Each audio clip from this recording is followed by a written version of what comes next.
Hey guys, welcome back to my channel.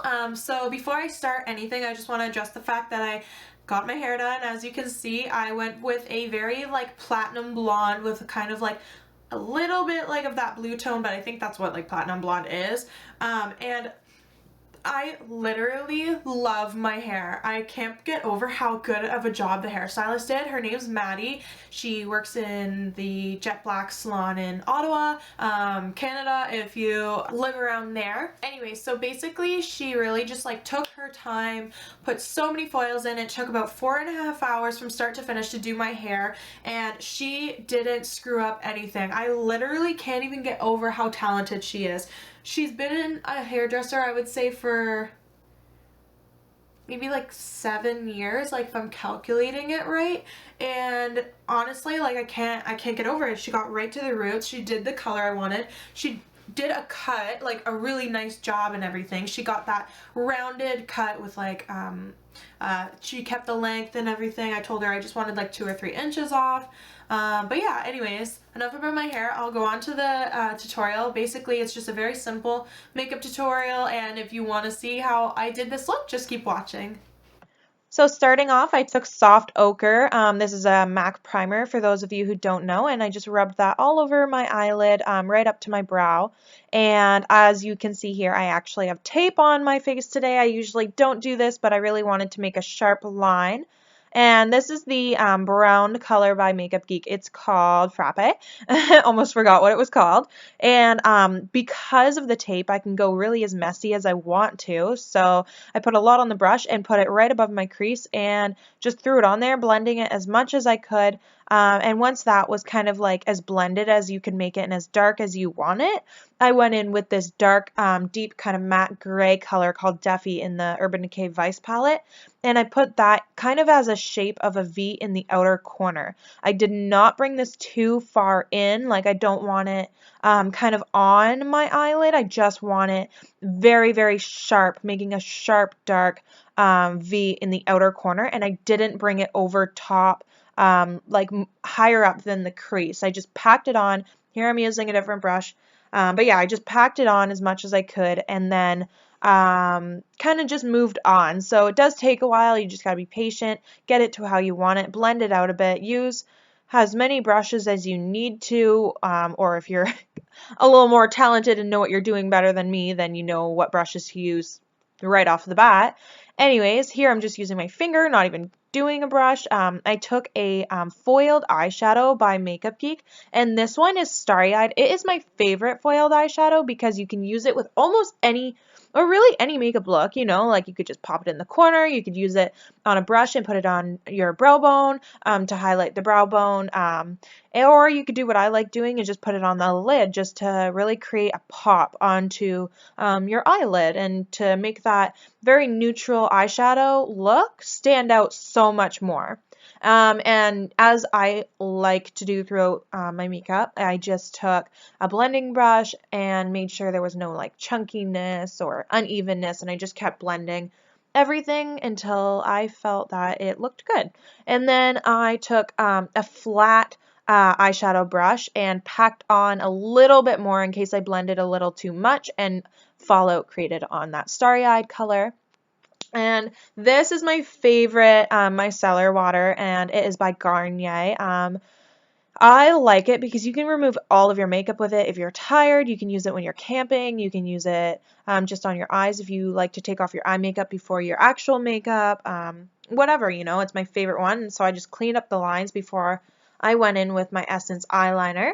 And I'll say this again as I do in every video. I'm not that good at doing eyeliner, but this is me doing my winged eyeliner, so nothing too special, but I just really like the idea of winged liner, especially because I created that very sharp line with my eyeshadow. I felt that doing a sharp wing, or as sharp as I could make it, for this look, it would really kind of just add that much more of drama, to the look. So there I am, and I also, as always, just put it in between my lash line because it just really helps make your eyes pop in general.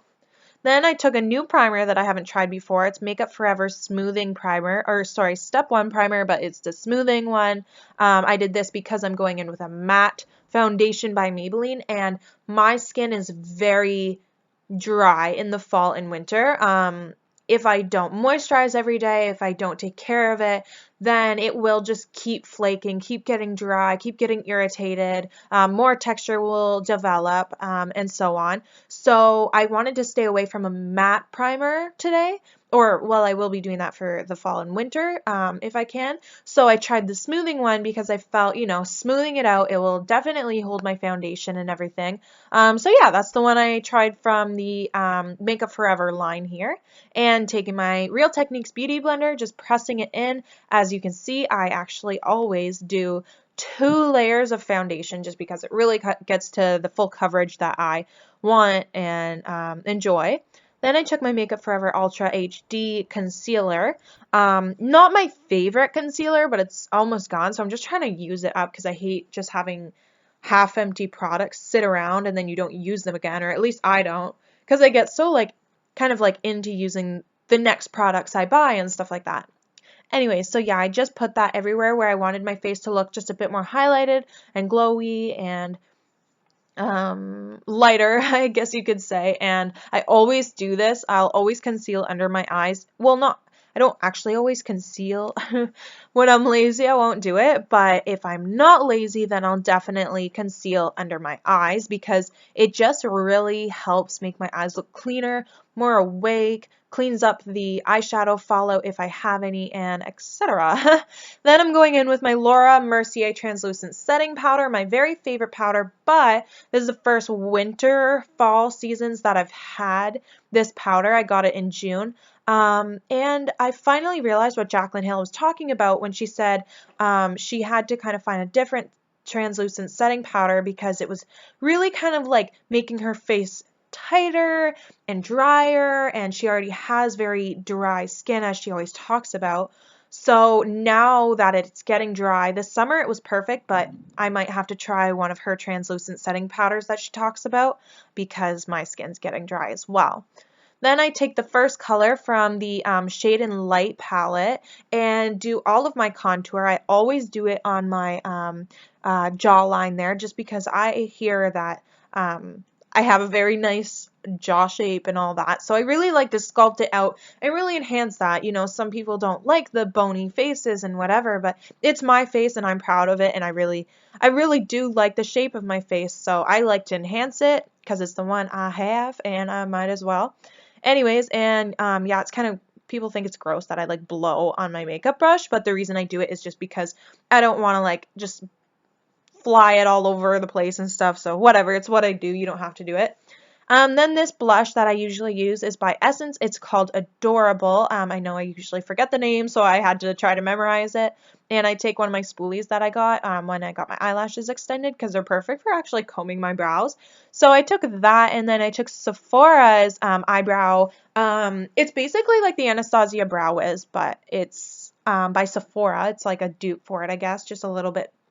Actually, I don't know if it's that much cheaper because the Anastasia ones are pretty affordable, but just kind of threw that in, making my brows more just put together, I guess you could say. They're not perfect, but they're definitely a bit better than my natural brow when I have things kind of missing, spots missing, and stuff like that. Anyways, and this is my favorite thing. If you're not good at brows or if you don't want to put a lot of product in, get the Tarte Amazonian, or however you say that, clay one, because it is honestly perfect for just getting color in your eyebrows quickly. It takes 30 seconds and you're done your brows. Anyways, then going in with my Becca highlighting brush and my Becca Glow palette and just mixing the white shade, I forget what it's called, sorry, and Champagne Pop, and adding that on until I get the desired highlight that I want for the day. I always cut out how much highlight I put on. Not always. I mean, I don't always put that much, but when I do, I'm not going to show you 3 minutes of me putting on highlighter. I think you guys get the point, and I feel like I'm not the only one that spends forever doing one step for makeup and stuff like that, but I know that some people are always like, how does so-and-so get so much highlighter on their face with just one stroke?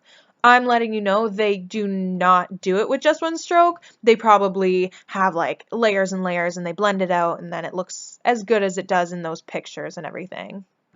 So now moving on to underneath my eyes, I did take the color Peach Smoothie and just kind of blended that underneath my lash line. And I took the color, just a nude color by NYX just to put in my waterline here. This is actually, it's called a Wonder Pencil because you can use it on your lips, as a concealer type of thing, I think was the third thing, and for your eyes. So I just used it there to make my eyes look a little bit more open since we're going in with so many dark colors.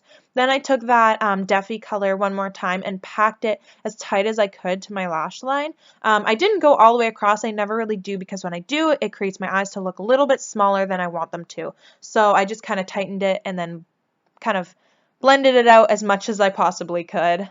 Now I'm just putting some brown mascara on the lower lashes just so it's not too overwhelming using black. I like using brown. Victoria's Secret models use brown. It's just very natural, very subtle, and you still get that mascara on the bottom lash line. Then I'm taking a black mascara and coating my lash extensions just to make sure that there's no eyeshadow and everything and it still looks like beautiful lashes. Before I do my lips, I need to rant. So I like never buy MAC lipsticks, and about, I don't know, like 2 weeks ago or so, I bought a new MAC lipstick and I was like going crazy about it because I liked it. Everyone had it. It was the color Yash. And honestly, I've been wearing it all the time and I liked it so much better than the MAC lipstick I got in the springtime. And yeah, anyways, so the reason I got Yash was because all throughout summer everyone was talking about it and it looked good on everyone, and I just wanted like a new lipstick. And I find in the fall Yash is a really nice color because it is like a 90s light, not light brown, but it's not like really deep brown. It's just like that perfect brown that you want on your lips in the fall, whatever. Okay, so then today I wanted to like do something nice with my lips on for this tutorial and everything. So I went upstairs to my my powder room because I knew my old lipstick that I got in the springtime or whatever was in there. So I'm like looking for it, and then I'm like, yes, here it is. I go like this, and before I like actually looked at the color, the only two lipsticks I have are Yash and Yash. I was the first one to buy Yash and I didn't even know. That makes me mad because I could have been like the trendsetter wearing it the whole time, but I was too shy to wear the color when I bought it. So I only wore it like in my house, when I went to like Walmart, like literally like maybe once when I went to, oh yeah, actually I used to wear it at La Vie en Rose when I worked there because I remember one day I was like applying it so much and I looked and it was like really dark brown, obviously because you're putting like a dark pigment over top of over and over again. Anyways, so I stopped using it. And you know what? Actually, now that I look at it, the only difference is this one. Okay, so my old one is Yash 36 and my new one is Yash 26. I don't know the difference. I can tell you. They look the exact same. I would say 36 is just like the teeniest bit more pink, and I don't even know if I'm just like picturing that or if that's what it is. Anyways, now I have two MAC lipsticks, and if I run out, which I probably will because I love them, then I'll have another one. But yeah, that was my little rant about my lipsticks, MAC Yash and MAC Yash. So if you guys have any recommendations that are MAC lipsticks that are close to Yash or would look good on me, please let me know, because apparently the only lipstick I like in MAC is Yash, and I just figured this out after like 6 months. So anyways, long rant over. I'm so sorry about that. Back to the tutorial. So I didn't go in with a lip liner today. I just kind of went in with the MAC Yash and applied that onto my lips. Not really drawing it too far out because I'm not very good at that, so just kept it very basic in the lines and all that today. Okay So that's how I did this makeup look. I really hope that you enjoyed watching that tutorial. If you did, please give it a thumbs up and subscribe to my channel so you can just like see more videos in the future that I do. And yeah, if you have anything you want to tell me about at all, just leave it in the comment box below and I'll comment back to you. Bye guys!